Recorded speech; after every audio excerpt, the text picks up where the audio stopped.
Just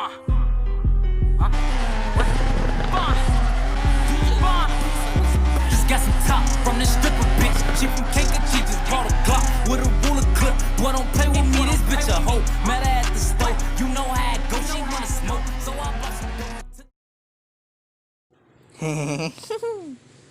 เปิดเกมมากกับชิบะมาฮันนี่เนาะเกมหายังกับโมโหลินไปตลอดโมโหว่าเกมยังทำมาลินเฉยๆลินไปเรื่อยๆโมบียังเห็น ก็มาเบิ่งเมนูมันเนาะเมนูมันก็สิมีประมาณนี้เนาะเมนูมันก็มีแบบเปลี่ยนพวงมาลัยอย่างหลายอย่างเนาะมันก็มีหลายอย่างแบบมาอยากเปลี่ยนยังก็ได้มันก็มีการปรับโค้งแห้งเมียงก็มีมาเบิ่งด่านเนาะโค้งมันก็มีแต่เท่านี้เนาะเพราะว่าเอาหาเบิดแล้วเนาะมีแต่เท่านี้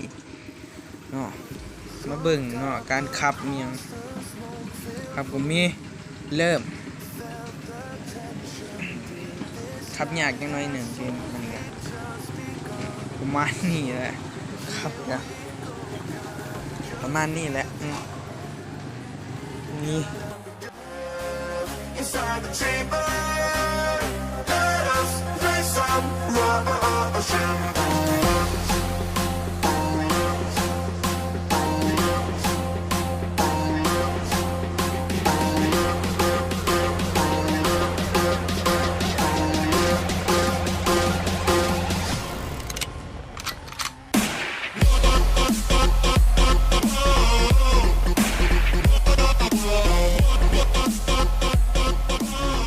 เพราะเท่านี้เนาะมาเบิ่งข้างนอกเนาะ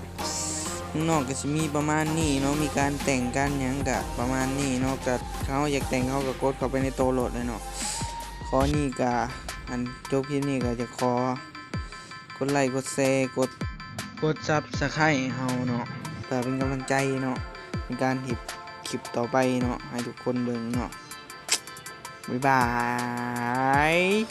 From this stripper bitch, she from Kankakee, just brought a Glock with a ruler clip. Boy, don't play with me, this bitch a hoe. Met her at the store, you know how it go. She wanna smoke.